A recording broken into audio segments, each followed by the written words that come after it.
Now, Republican presidential candidate Donald Trump speaks at a campaign rally in Clear Lake, Iowa. He discusses a range of issues, including foreign policy, national security, and gun ownership rights. Iowa holds the first in the nation caucuses on February 1st. This is about an hour.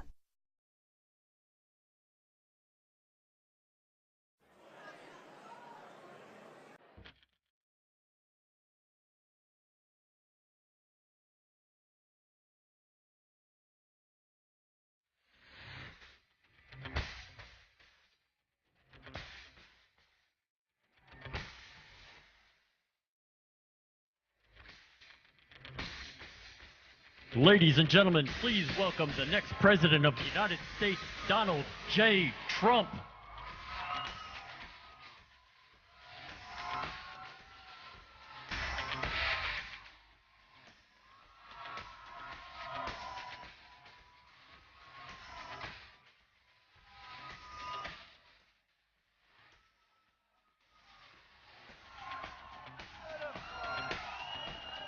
Wow. Beautiful. Thank you very much. This is beautiful. What a beautiful part of the world. A little bit cold out, but we'll take it, right? Beautiful. Thank you, everybody. We've had so much fun, and I love Iowa. We've done really well here. The polls have just said we're even. You're the only one where I'm even. We're winning every single national poll. We're winning every single state poll. We're even here. That's not going to happen, right? We don't want even. Even's no good. Even's no good. I have a feeling we're going to surprise a lot of people on February 1st. A lot of people are going to be surprised. I have very little doubt about it, actually. And I just want to thank you all for being here. I know it's cold, and I know you have a record crowd. They just told me, the owners just said this is a record. We had big crowds, but usually people are sitting. They got rid of all the seats because we can get a lot more people in. So I want to thank you. Our country's in trouble, very, very serious trouble. No matter what aspect of our country you look at, whether it's the military, which is not prepared. You know, General Oriano, just recently when he left, he said, in terms of preparedness, we're the worst that we've been. Think of this, the worst that we've been. And I think he said since inception. But let's take it back to World War II or World War I. We can't do that. We need strength in our military. And I'm going to build our military bigger and better and stronger than ever before. Bigger and better and stronger. And hopefully nobody's going to mess with us. And hopefully by doing that, you know, in many ways, that's the cheapest thing you can do. You know, instead of ending up in these protracted wars, I see the generals so often. They're always being interviewed on television. Do you think General MacArthur was a big interviewer on television? Do you think that General Patton, George Patton, went on television and they get interviewed? They say what we're going to do, how we're going to do it. I saw one of the generals recently, nice guy, and he's saying how tough ISIS is. Oh, they're very tough. Well, how are we going to do? I don't know, they're very tough. Can you imagine the enemy's watching this and they're saying, is this what we're fighting? Not going to happen anymore, folks. We're going to have the toughest, smartest people. We're going to have security, real security in our country. And by the way, while I'm on, I never mention the military without mentioning the fact that our vets are going to be treated great. They're going to be treated great. They're not treated right. We have illegal immigrants that are treated better in many cases than our vets. It's not going to happen anymore. The Veterans Administration is a mess. It's corrupt. It's run poorly. Our vets are going to be treated well. So just put it down and guarantee it. It's going to happen, all right? One other thing I have to say. You know, there's been a lot of talk that Iowa's going to go next cycle in the back of the pack. Not going to happen. Not going to happen. This has been a great tradition. You know, a lot of people are talking about putting Iowa now, this incredible tradition. And then you won't see me as much. That would be terrible, right? And I won't see you, because it's not the same thing. Iowa's going to remain right where it is. It's going to remain right exactly where it is. So you can bank on it, folks. You can bank on it. So the polls came out. Last night, Fox came out with a big poll, and we did great. But we've been doing good from the beginning. My wife said, you know if you run, you're going to win. Nice to have a wife that feels that, right? You know, a lot of wives would say, you know, if you run, you don't have a chance. Do me a favor, darling, don't do it. She said, if you run, you're going to win. So from the beginning, we announced on June 16th, and almost right from that week, we have been like a rocket ship. And these characters back here, these press, some of the most dishonest people in the world, right there. Look, wave to them. Some of the most dishonest, honestly, some of the most seriously dishonest people in the world. I've never seen anything like it. No matter what you do, it doesn't matter. And it's just really, now I have to say, 25% are good. And actually, the number is getting up. Time magazine wrote a cover story on me, right? You saw it. You got to go out and buy Time magazine. I don't say this often. They wrote a cover story. You know, I got a couple of covers. First of all, they said I should have won Person of the Year, right? They gave it to Chancellor Merkel, who's got serious problem. That was not a good move that was made in Germany, I want to tell you. But everybody said, all the pundits were saying, yes, Trump is going to win, Trump is going to, and everybody said, you're going to win. I said, no, I won't, because I'm not establishment. They don't have the guts to give it to me. And I was right. I was right. So that's okay. But they wrote a story a few weeks before that, I was the cover, and that was okay. But this story is so well written. I don't know, I never spoke to the writer. He just took the campaign, which is all of us, folks. It's not me, it's all of us. Because no matter where I go, we go to Dallas, 21,000 in Dallas at the Mavericks Arena, packed. We go to Alabama, 35,000 people, Mobile, Alabama. We go to Oklahoma, we had over 20,000 people standing in a field. We had a convention center, it held 10,000 people. After about a day, we said, this isn't working. We just took a field. And it was very, very windy, so I put a hat on, a Make America Great hat, right? But no matter where we go, and then in Iowa, we always have the biggest crowds. They were saying at our last venue, you know, I just left another place, right? You know where I left. Where did I leave? Correct. And one of our top competitors, maybe our top competitor was there, had 1/5 the crowd that we had. Same thing here, no matter who you get. And it's really a movement. What we're doing is a movement. It's called Make America Great. And we're going to make it greater than ever before. We have a chance, I think, with what we have going, with how great the people of this country are, we have a chance to make it maybe greater than ever before. And I mean it. And I mean it. And I mean it 100%. It's exciting. It's really exciting to see what's happening and the crowds and the love. And, you know, I tell the story, a friend of mine, one of the most successful people, and he said, you're speaking tonight in front of a different area about 3 weeks ago. You're speaking in front of 20,000 people. And by the way, you saw Lowell, Massachusetts the other day. We had like 14, 15. Somebody from Lowell? You're from Lowell, Massachusetts. She followed us here. Wow, that's amazing. But, you know, we did something. It's never been done like that. I mean, they don't even want to use that arena because it's too big. It was packed, and they sent away 5,000 or 6,000 people.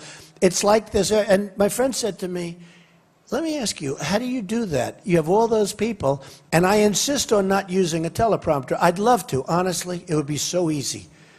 Right? Like our president. He reads. Ladies and gentlemen, thank you very much for being here. Could you run it a little faster, please? Yes. Thank you very much.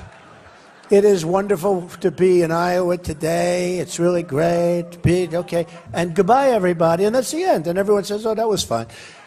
I would love to do it. Or I'd love to read a speech where you take a speech and you read it and then you leave, right? But I told this person, I said, when you do that, number one, after a little while, you know, word of mouth on Broadway. I don't know, anybody knows Broadway? The biggest thing on Broadway, as great as a review would be in the New York Times in particular or whatever, the biggest thing on Broadway, always history, word of mouth, right? The word of mouth. And the word of mouth for us has been amazing. And it's me, but it's you. The word of mouth on these rallies has been incredible. And they've just grown and grown and grown. And now the only thing that stops them, including today, is the size of the arena or the place or the room or the ballroom or whatever we are. And it's been incredible when you look at what's going on. Every time we're packed, we haven't had a non-packed house almost at all. I mean, it's just incredible. And it's a movement. And I think actually, when it comes time, I think we're going to actually overperform. I have a feeling that far more people are going to vote than they even think. And I think we're going to set a record in Iowa. And I have to tell you, Chuck and Sam and Stephanie, the whole group, they've done such an incredible job. But I'll really tell you that, Chuck, on February 2nd, okay? I'm not going to talk about it. Because February, that's what it's all about.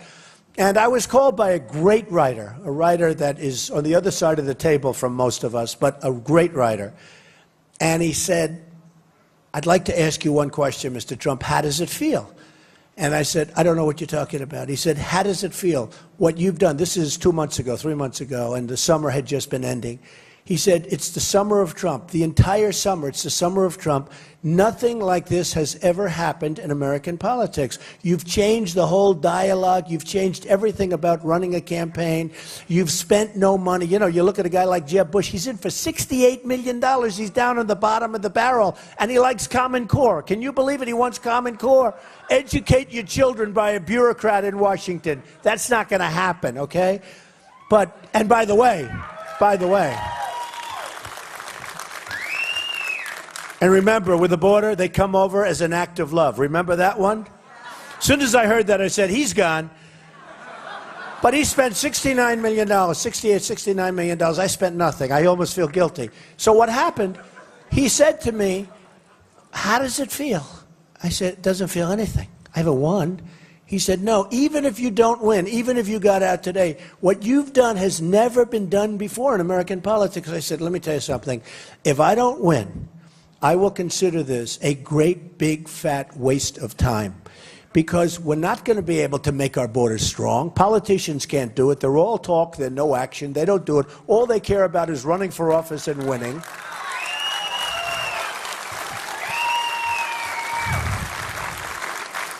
And I said to him, and I really mean that, by the way, and they may say, oh, great job. You know, I mean, some of these guys did not do. They're governors, they're senators, they're big people, they do a great job at their state. They run, they get 1%, they leave, they get nothing. They leave, they stay too long, they should get out quickly, but they don't do that. And, you know, we've done an amazing job. I mean, we've done an amazing job, but I really mean it. If we don't win, I won't consider it a success, because we have to go all the way. Number one, I really want to win Iowa. It's so much easier if I said, you know what? So much easier if I said very simply, no, I want to do well in Iowa, because in New Hampshire, we're leading by a lot. A lot of people have already conceded that one. I don't concede anything. South Carolina, we're leading by like 24 or 25 points. In Nevada, next, we're leading by a lot. And I'm leading with the Hispanics by a lot. And I said that to everybody. We're going to get the Hispanic vote, because I'm going to take our jobs back from China, from everywhere. We're going to bring them back, and people know that. So we're leading by a lot in Nevada, and we're leading by a lot in the SEC. The SEC's got Georgia. I mean, we have places that are unbelievable. Then we go to Florida, and I'm at 32, and a sitting senator, he's at 14, and Jeb Bush is, he's governor, and he's down the bottom of the tubes. I mean, what's going on with this guy? And he's getting killed. And so, you know, you say to yourself, well, in fact, when I first heard, I said, well, Florida's very important. Well, I love Florida. It's like a second home to me. I love Florida. And I have a great relationship with the people in Florida also. And I said, you know, that's going to be tough, though, because you have a senator, even though he doesn't show up to vote very much. You know, I wouldn't be very happy about that. But you have a senator, a sitting senator, and you have a governor who was there for 8 years. And I'm saying to myself, well, that's going to be tough. And the first poll came out, and right from the beginning, I was clobbering everybody in Florida. So that's good. That's good. And then, of course, you know, you look at Massachusetts, I had won 52%. Well, that's because Tom Brady loves me, though, and I love Tom Brady. Tom Brady said great things about me. Winner, winner, great winner. So Tom Brady's a great winner. I don't know if you people like him too much around here, but I'll tell you, he's a great. So that, I think he helped me a little bit in Massachusetts. But, so we're doing well everywhere. And I just feel, to me, that this would get the ball rolling. If we win Iowa, such a big event for me. And I'm telling you, I should be saying, even my people, they say, well, why don't you just say, we want to do well here, meaning second, third, fourth, you know. I don't want to say that. I know it's safe, because I know I say if I want to win, and if for some reason we don't, because you're too lazy to get out and caucus, okay? But I want to say, if we want to win, I know what they're going to do. They're going to say, he wanted to win. It is a miserable upset for Trump. This is a horrible evening. And they'll show every speech where I say, I want to win. But you know what, folks? I don't care what they do. I want to win Iowa. I want to win. So, I want to win Iowa. So, here's the story. So you got to go out and get Time magazine because it was really great. And the writer was fantastic. And I haven't promoted a magazine like that in a long time. But I want to tell you, that guy got it. He has our understanding. He knows about the movement. He knows about, they used to call it the silent majority. I'm calling it the noisy majority because we are angry. And we are angry. We're angry at stupid people. We're angry at people that don't know what they're doing. You know, it's funny. I was saying last night, we were in South Carolina. It was an amazing, they turned away 5,000 people. We had an arena that was packed, and they turned away more than 5,000 people. And I was saying last night, it was very interesting, that we are all angry at what's going on, but we want to get it fixed, and we're going to get it fixed, and it's going to be so good, and it's going to be so much fun. And it is fun. I mean, I like doing this. Here it is a Saturday. I go Friday night, Saturday, all the time. I mean, I'm in Iowa, and I'm going to see you, by the way, next couple of weeks. I'm going to be seeing you so much that you are going to be so sick of me. In fact, I said to Chuck and the people, I said, do you think it's too much? Maybe it's too much. Maybe they're going to get sick and tired. So, and, you know, we have a lot of energy. We're the opposite of you. We have super energy. But, you know, we want to, I don't want to waste any time. We're on the cusp of something that's so great. Because listen to this, Reuters. I love Reuters. Reuters. Trump, 42%. By the way, this is with like 15 people. That's a lot of people. I'd take 42 with 3. I'd settle right now, 42 with 3. Do you notice all the time, I started off with like 4%.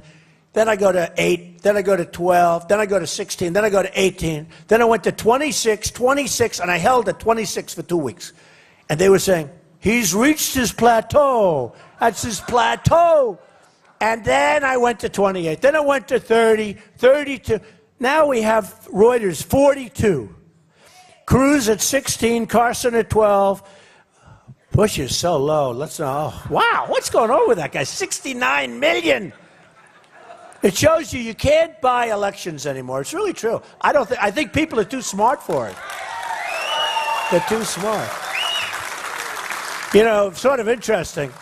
I looked at it, and I view it as something that you should all think about. So, Jeb, who's a nice person? He is a nice person. He says he's lowered.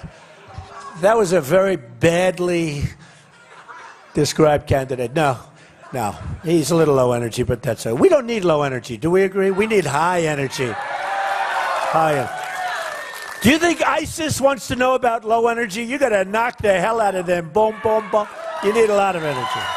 We need a lot of energy. China, ISIS. You know, China, what they're doing to us in trade is unbelievable. I love China. The people are friends of mine. The richest people in China, I mean, the biggest bank in the world is from China. They're tenants of mine. They buy my apartments. I have a lot of respect. Their leaders are too smart for our leaders. It's very simple. They're killing us. It's one of the great robberies of all time. So maybe the greatest theft in the history of the world. The money and the jobs and everything that China has taken out of the United States. We have rebuilt China. They've taken it out of our country, out of the United States.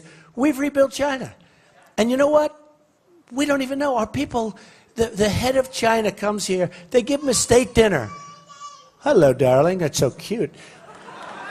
They give him a state dinner. I said, don't give state dinners. Be nice, be respectful, but you got to get to work. We will have the greatest negotiators anywhere. You know, we have the best business people in the world.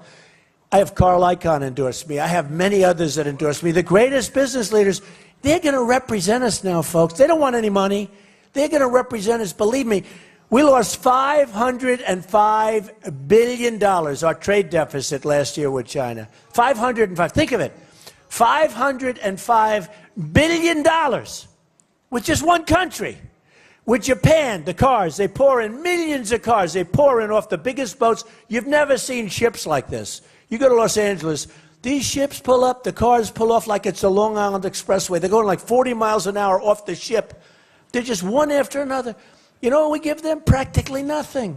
Look at the trade deficit with Japan. We have the power over these countries where we can do right, where we can come out ahead.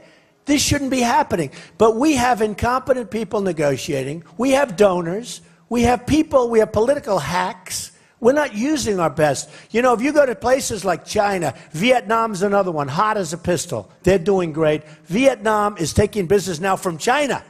Okay? Vietnam is China's big headache, not us. They don't worry about us because our people don't know what they're doing. But Vietnam's doing a number on China.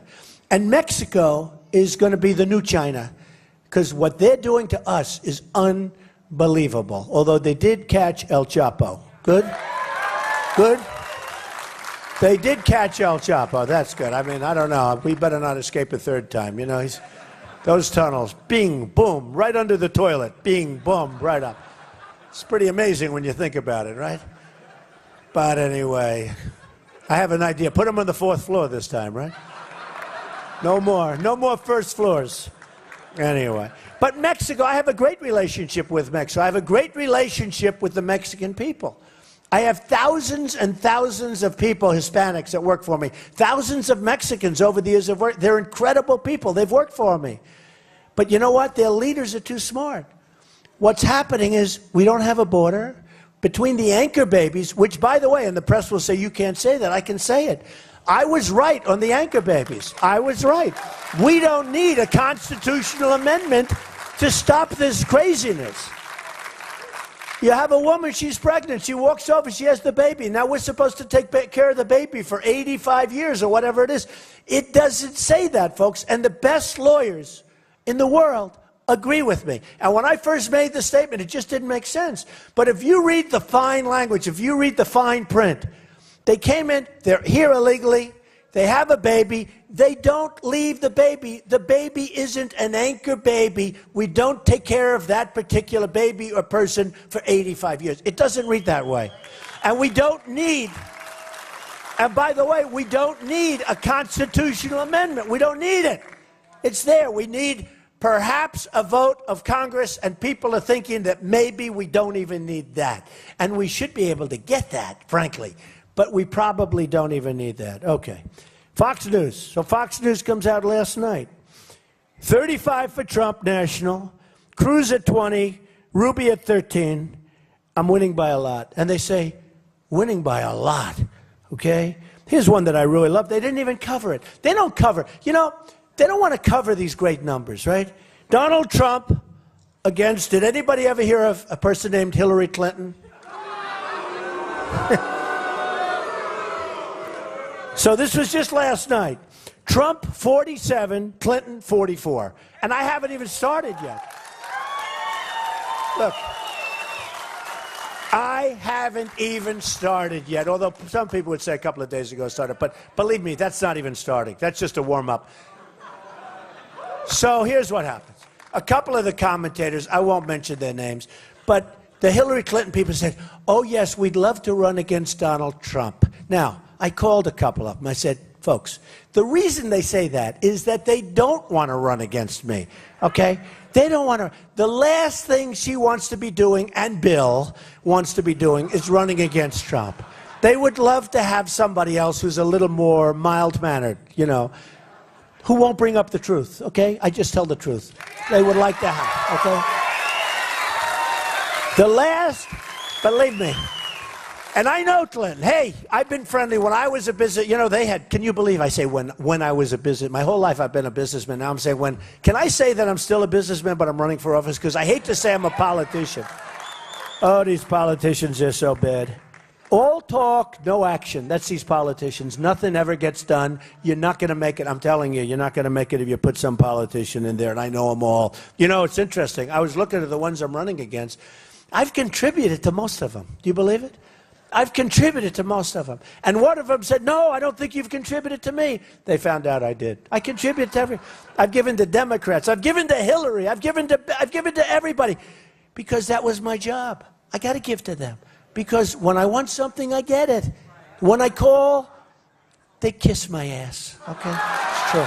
They kiss my ass. True. True. But think of that. So here's a Trump 47, Hillary Clinton, 44. I love it. Now, in Iowa, CNN poll, which is a couple of weeks old, but that's okay. I actually think it's the most accurate. Trump, 33, Cruz, 20. That's good. Now, the one that came out last night has us pretty much, I guess, statistically even, and there'll be other, and one came up where I'm up by a little bit, but it's close. I don't want it to be close. We have to have a mandate. We have to get out, and we have to have a mandate. I want to win by so much. Now, I have to tell you, oh, by the way, New Hampshire, well, we're doing so good there. Well, look at this. Oh, look at this score. We're up 21 points. 21. I don't mean I have 21. I mean we're up 21. Here's one in South Carolina. Trump, CBS. Trump, 38.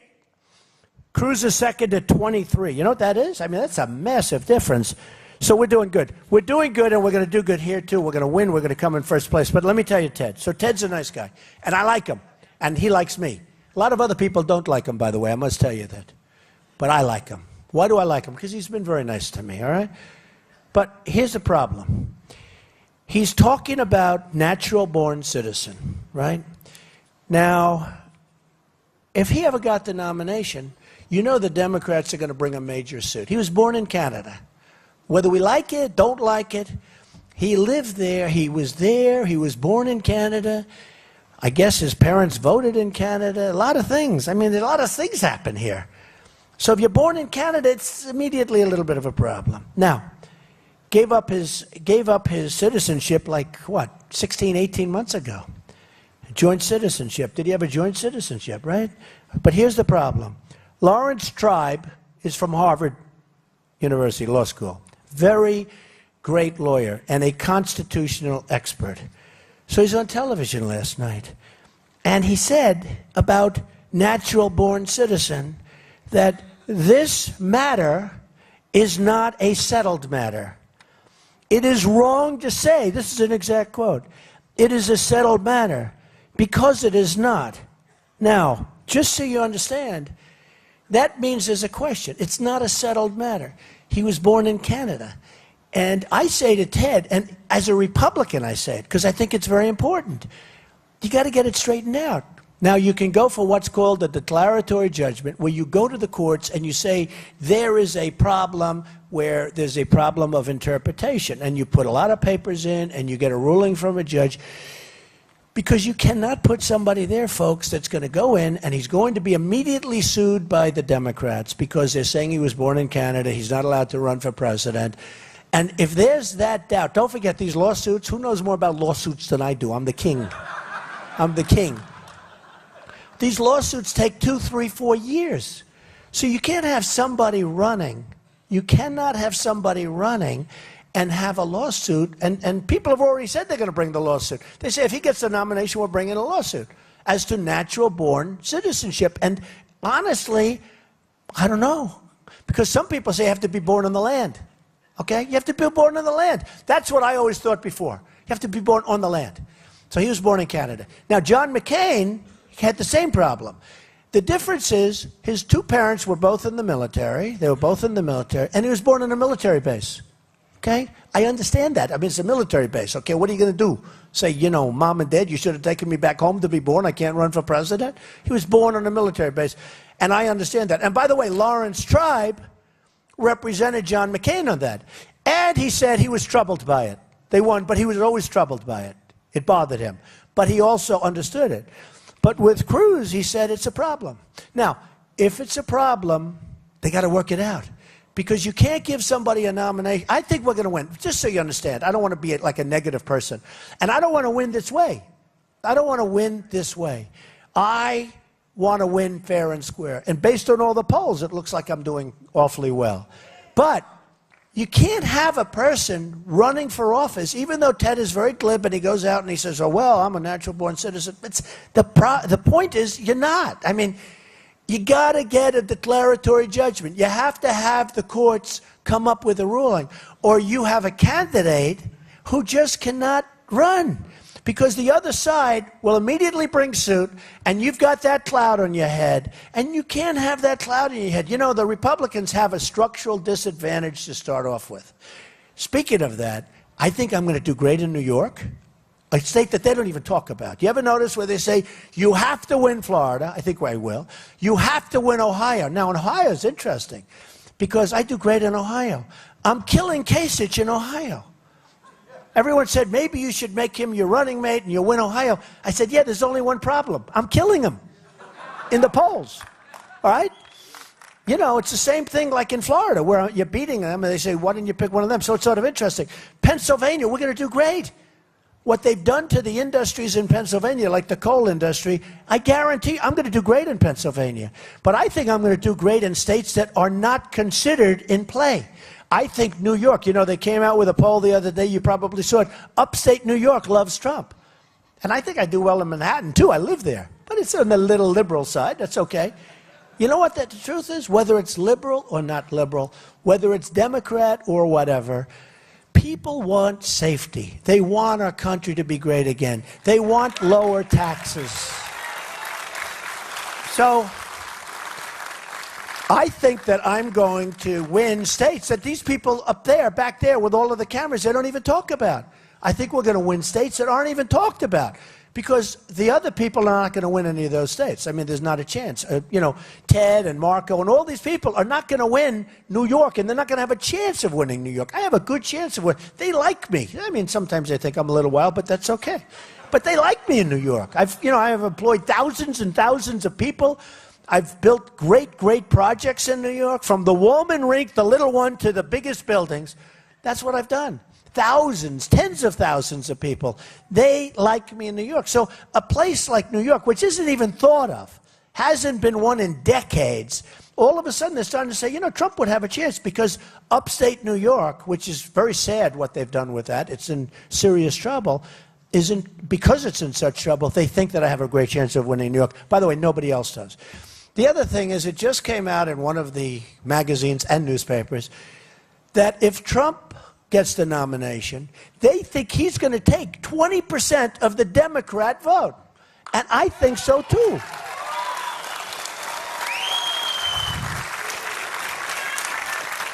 Do you remember the old little group of people? They're so great. I love those people. Some of them are still around.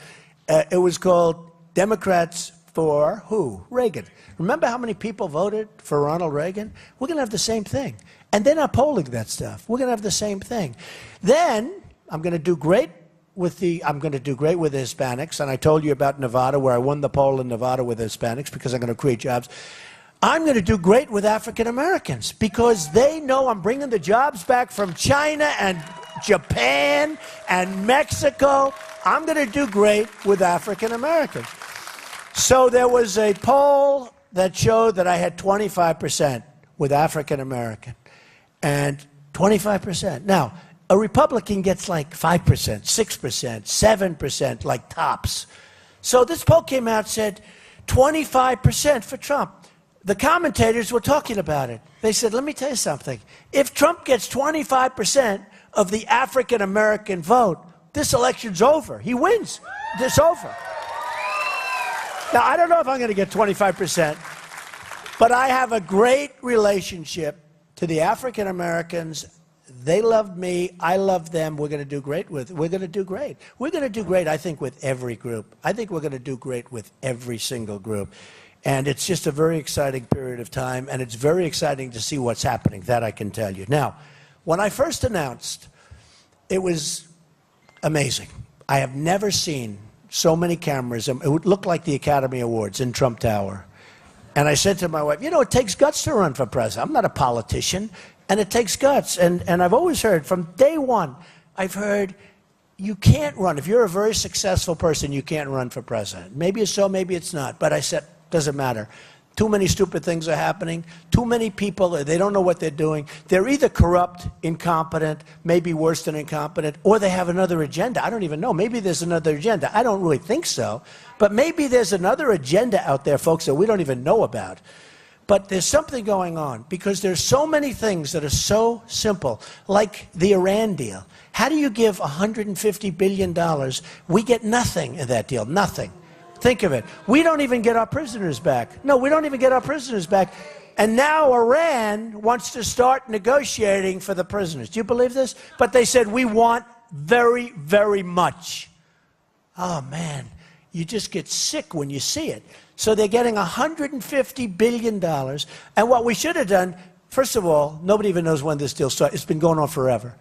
But what we should have done is right at the beginning, right smack in the middle, right at the beginning of this thing, you go and say, we want our prisoners back. Right? You want our prisoners back. They never asked for the prisoners. You know that Kerry, who's just the worst negotiator, and by the way, the Persians are great negotiators, okay? And the guy that negotiated against him, I've watched him. He's a master negotiator. So Kerry said he never wanted to do that. He never wanted to ask for the prisoners because he didn't want to complicate the deal. Can you believe it? No, that's what he said. He didn't want to complicate the deal. So they're still there for years. One of them's there because he's a Christian pastor. He's a pastor. He's a Christian. He's there. Washington Post has one of their reporters there. None of these people should be there. They're hostages, really. I mean, call them prisoners, but they're actually hostages.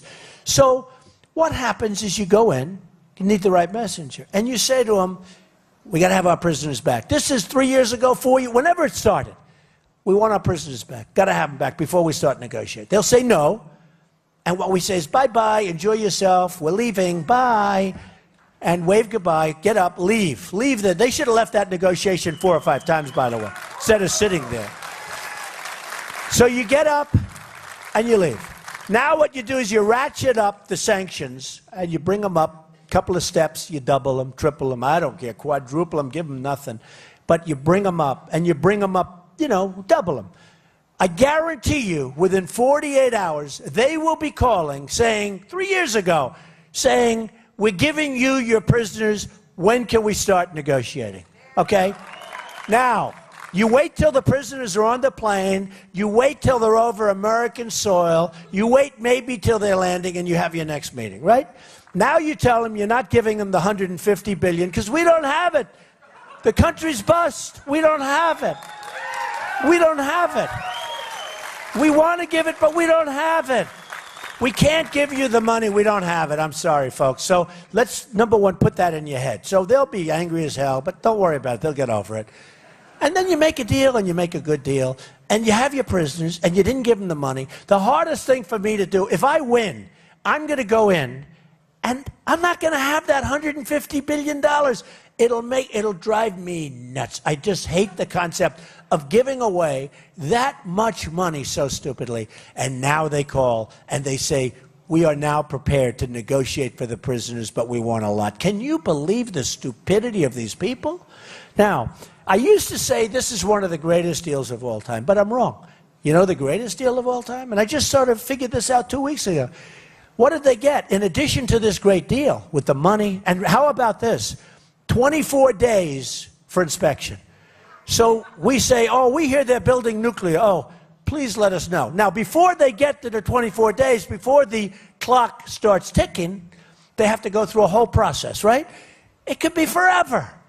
But even worse, they have certain areas where they have self-inspection. Think of Iran with self-inspection.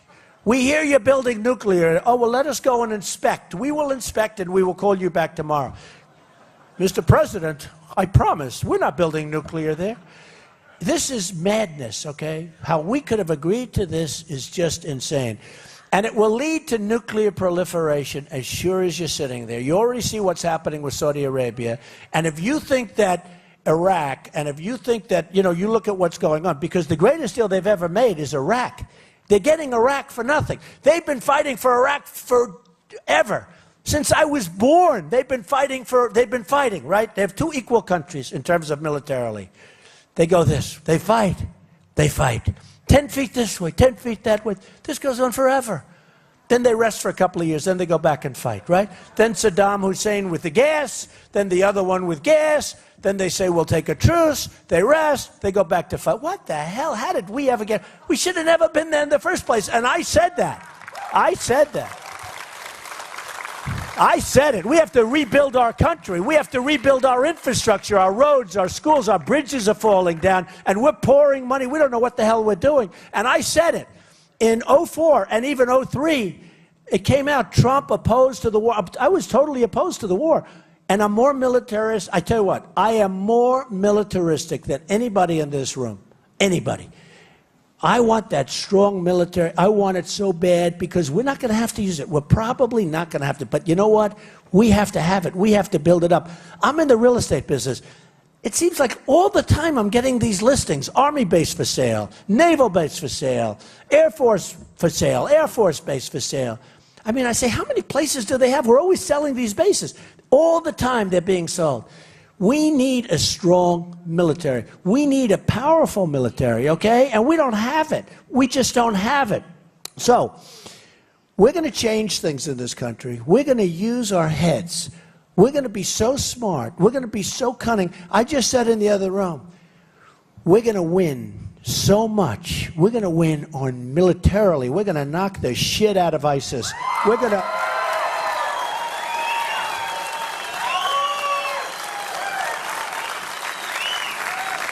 We're going to win with health care. You know, if you look at Obamacare, the premiums up 25%, 35%, 45%. It's a disaster. It's going to, look, you know, it's going to collapse in 17, okay? In 17, it has to collapse. It's not going to make it. But we're going to terminate it, and we're going to replace it with something so much better. Cheaper for you, cheaper for the country. The country can't afford it. It's no good. And by the way, do you see your deductibles? You have to be dying for years before you get any money. You have to be so bad. You're not going to get any money. The deductibles are through the roof, and the premiums are going up so fast that it's a disaster for everybody. So we need health care. We need so many different things.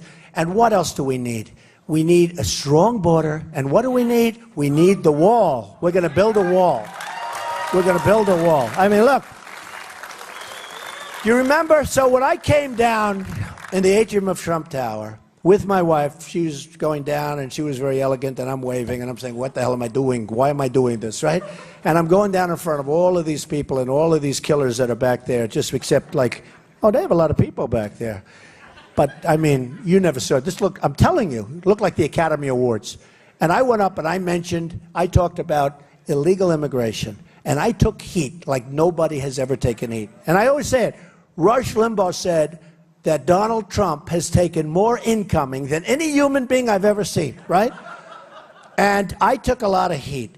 And then about 2 weeks later, it started dying down.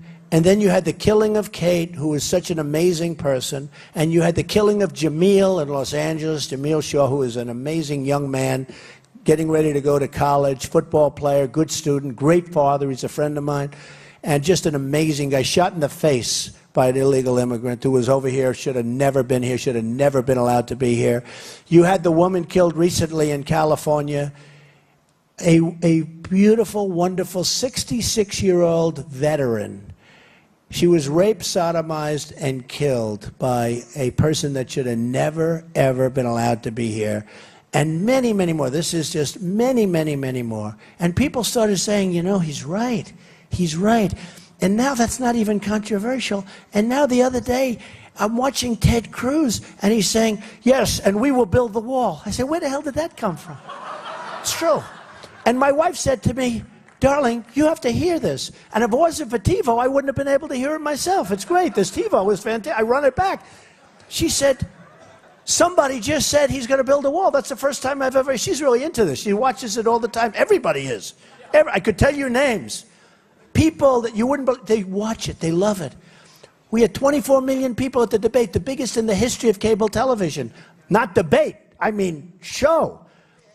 24 million. CNN had 23 million people watch.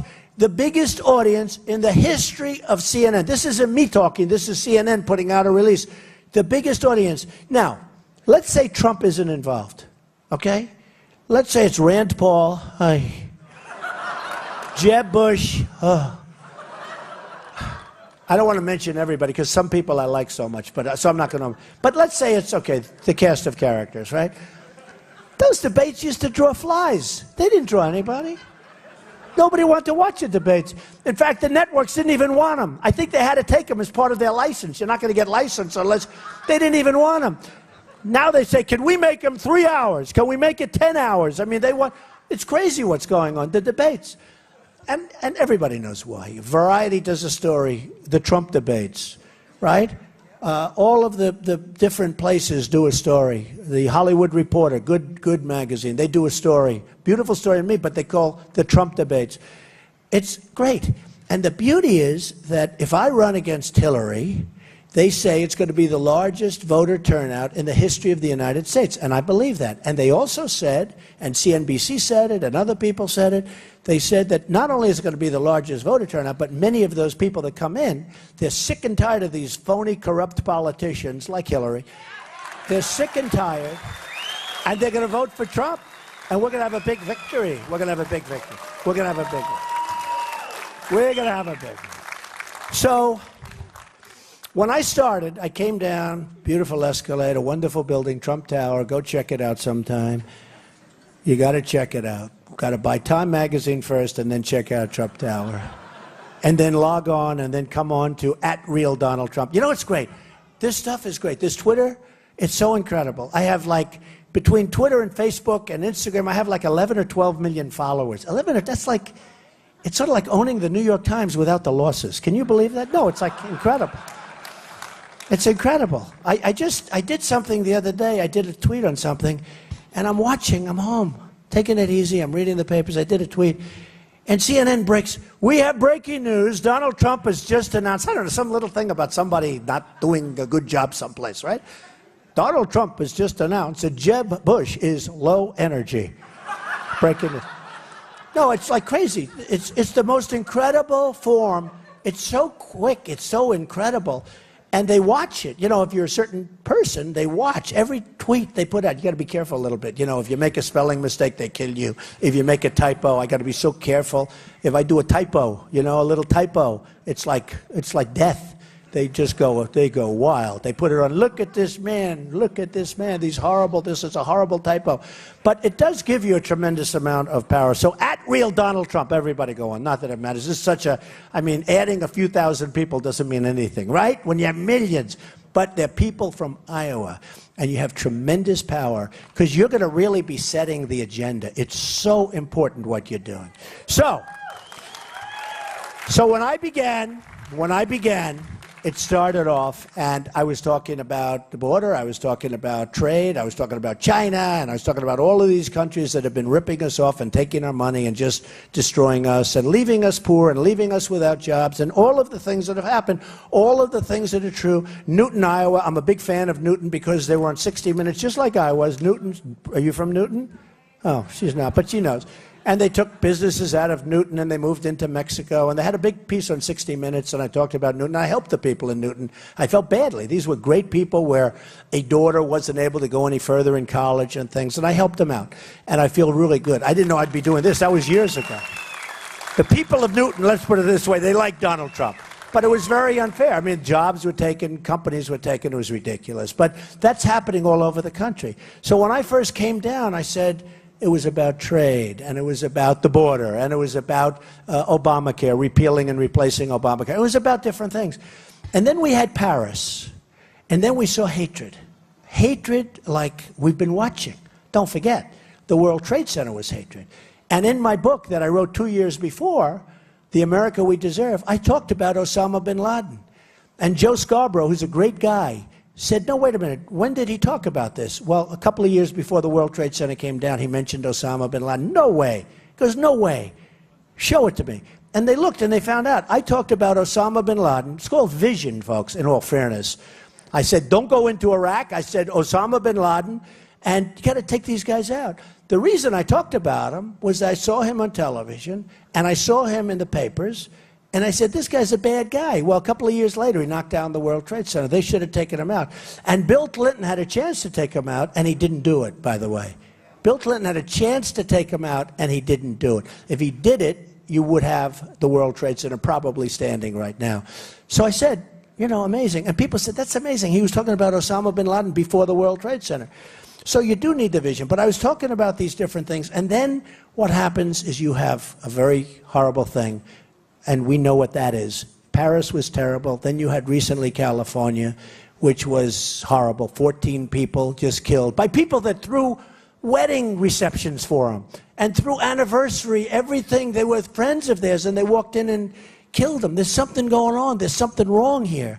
And then Paris, and fortunately the press, they were calling him a mastermind, right? This guy, I call him the guy with the dirty hat, the dumb guy with the dirty hat. You have to demean these people, because what's happening is they, ISIS and others, are using the internet to take our children's minds and to radicalize our children, and we won't even know about it.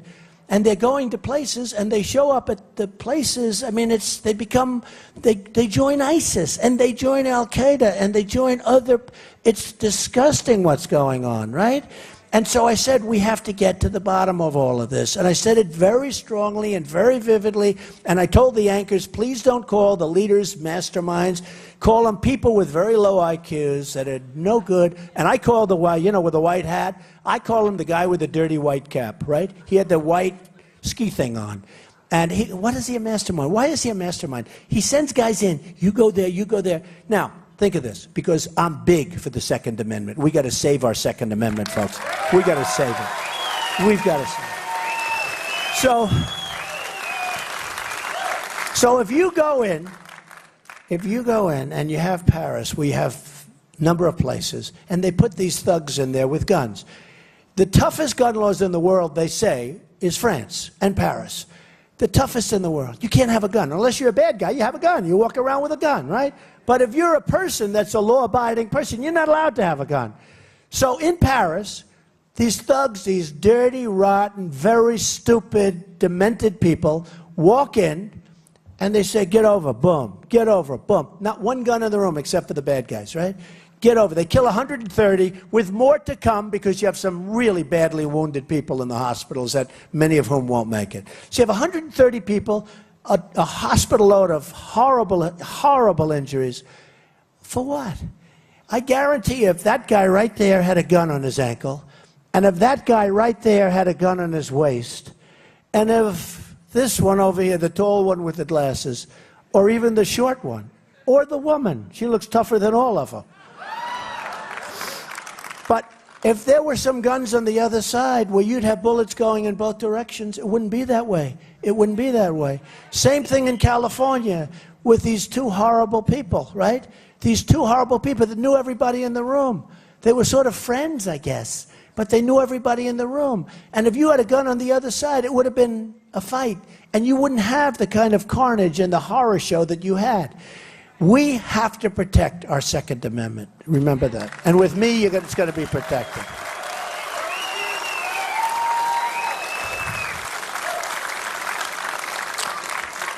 And just one other thing. You have gun-free zones. That is like bait to a bad guy. This is a gun-free zone. Now, we had the 5 military people killed not so long ago, right? On a military base, signs all over the place, this is a gun-free zone. One of the 5 was one of the all-time great soldiers, has every record, he was a great marksman, not allowed to have a gun. He can't have a gun. So they have gun-free zones. The guy sees it's a gun-free zone, okay? Sees it's a gun-free zone. Walks in, kills these 5 people. If they have guns, believe me, it doesn't turn out that way. Turns out to be a much. They were standing there was nothing they could have done. He walks in, fully loaded. They had their guns 200 yards away, locked up. The first thing I do, one of the first things, there's so many things to do, but we get rid of those gun-free zones, especially on military bases. It's ridiculous. It's ridiculous. So, just to finish, there's so many things that our country can do. It's common sense, it's smart. We have to be so vigilant. We have to watch, we have to see what's happening.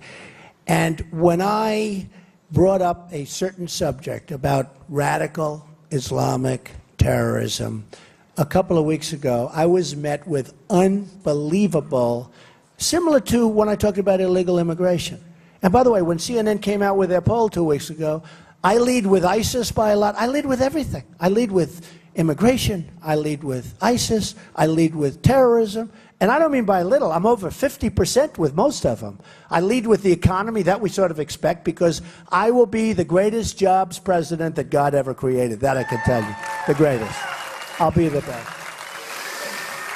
But when I brought up radical Islamic terrorism, words the President of the United States refuses to say. Now, if you don't say the problem, and if you don't know what the problem is, you're never going to solve the problem. You're never going to solve it. There's nothing wrong with him saying, we have a problem. I mean, the World Trade Center got knocked down. People are being killed all over the place. By the way, when I left today, Cologne, Germany, which is one of the most peaceful places, they're having riots in the street. People have been just beat to hell. Women have been raped. What's going on in Germany is unbelievable. And we have to be smart. We can't take these people from the line that we have no idea who they are.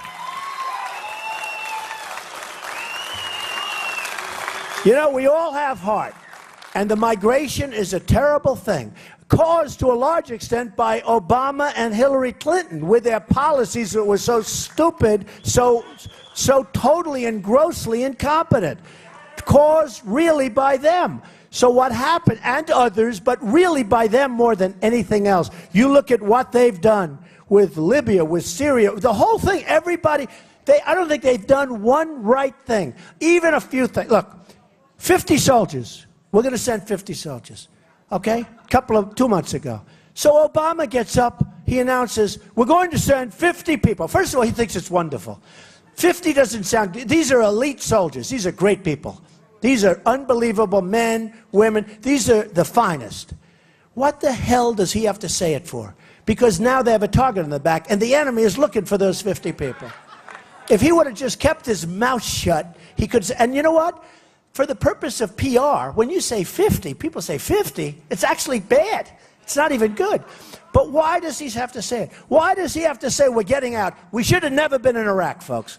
But we shouldn't have gotten out the way we got out. We shouldn't have gotten out the way we got out.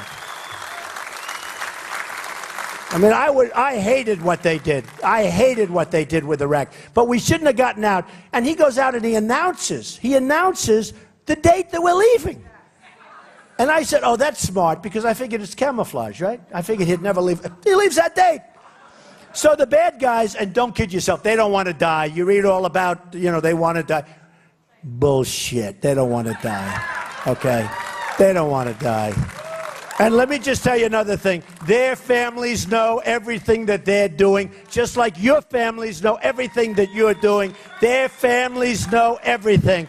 And they care more about their families than they care about themselves. They don't want to die, but they care more about their families than they care about themselves. And their wives know, and their children know, and they knew everything about the World Trade Center, and they knew what was going on. And those people in California, they had pipe bombs all over their place, all over their apartment, and there were numerous people that knew. And they could have reported them to the police, and you wouldn't have had the problem, but they didn't want to do it. So something bad is going on, and before we do anything, and before this country goes totally to hell, we better get smart. We better get away from these stupid politicians that don't have it, and we better do it right, because we're not going to have much of a chance. We're not going to have much of a chance.